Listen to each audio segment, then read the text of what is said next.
और वही किसानों ने 26 जनवरी को दिल्ली आउटर रिंग रोड पर ट्रैक्टर रैली निकालने पर अड़े हैं। रैली पर पहले ही सुप्रीम कोर्ट ने रोक लगाने से इनकार कर दिया था।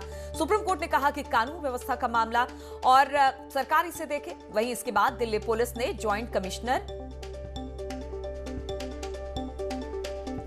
तो पूसा इंस्टीट्यूट में किसानों को न्योता मिला है। 4 तस्वीरें इस वक्त हम आपको दिखा रहे हैं। पूरी कहानी समझाने की कोशिश भी इन 4 तस्वीरों के माध्यम से करते हैं। पहली तस्वीर किसानों की है जिसने सुप्रीम कोर्ट द्वारा बनाई गई कमेटी की बात करेगी और इस बातचीत के लिए पूसा इंस्टीट्यूट में बैठक के लिए कमेटी ने न्योता भी दिया है। दोनों यानी सरकार और किसानों को। इस बैठक में सिर्फ प्रदर्शनकारी किसान नहीं शामिल होंगे बल्कि कमेटी ने पूरे देश के किसानों को बातचीत का न्योता दिया। मतलब ये कि जो लोग नहीं कमेटी के सामने आ पाएंगे वो वीडियो कॉन्फ्रेंसिंग के जरिए इसमें हिस्सा ले सकते हैं। इस पूरी बैठक का जो भी सार होगा कमेटी उसे सुप्रीम कोर्ट में पेश करेगी। और बातचीत करने के लिए सुशील पांडे इस पर हमारे साथ जुड़ गए हैं। सुशील, सबसे पहले तो ये बताइए कि आज सरकार ने न्योता दिया है, लेकिन उससे पहले आज जो कमेटी बनाई गई है उन्होंने किसानों को न्योता पूसा इंस्टीट्यूट में दिया है और उसके बाद कहा यह गया है कि जो भी बातचीत होगी वो कमेटी के सामने या सुप्रीम कोर्ट के सामने पेश किया जाएगा। इसको लेकर किस तरह से पूरा सब कुछ तैयार किया गया है खाका? जी देखिए, साफ तौर से आज किसानों से जुड़ा हुआ जो मुद्दा है उस मुद्दे को अगर देखा जाए तो आज काफी अहम दिन है किसानों के लिए, क्योंकि जैसा आप बता भी रही थी कि आज सरकार किसानों के प्रतिनिधियों के साथ बातचीत करने वाली है, वहीं सुप्रीम कोर्ट भी आज इस पूरे मामले में सुनवाई करने वाली है। हालांकि सुप्रीम कोर्ट में 2 याचिकाएं हैं। पहली केंद्र सरकार की वो याचिका जो 26 जनवरी को गणतंत्र दिवस के परेड को लेकर जो ट्रैक्टर रैली निकाली जानी है उस पर रोक लगाने की मांग की गई है। हालांकि सुप्रीम कोर्ट ने पहले स्पष्ट कर दिया था।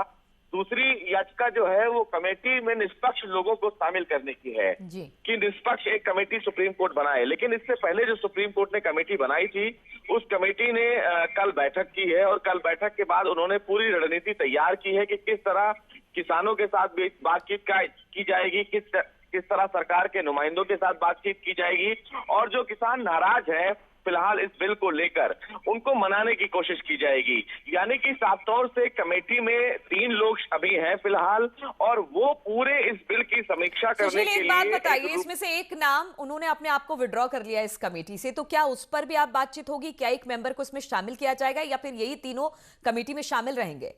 जी बिल्कुल, साफ तौर से सुप्रीम कोर्ट को ये जानकारी पिछली बार भी दी गई थी और कल सुप्रीम कोर्ट ने ये टिप्पणी भी की थी।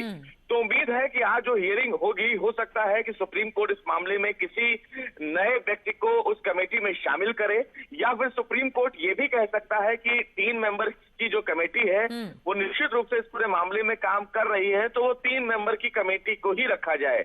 लेकिन जो याचिका दाखिल की गई है जिसमें कहा गया है कि जो तीनों मेंबर्स हैं उन्होंने पहले ही सरकार को किसी ना किसी रूप से जो बिल है उसमें अपनी मंशा वो जाहिर कर चुके हैं। इस पर कल सुप्रीम कोर्ट ने एक टिप्पणी भी की थी और ये कहा था कि वो उनकी निजी राय हो सकती है, लेकिन कमेटी में जो मेंबर्स होते हैं वो कानून की समीक्षा करते हैं। ठीक है सुशील, तो आज इस सुनवाई पर हमारी नजर रहेगी क्योंकि 3 सदस्यीय कमेटी है, एक ने विड्रॉ कर लिया था। आज इस पर क्या कुछ सुप्रीम कोर्ट कहता है देखने वाली बात होगी, गौर करने वाली बात होगी। बहुत बहुत शुक्रिया आपका हमारे साथ जुड़ने।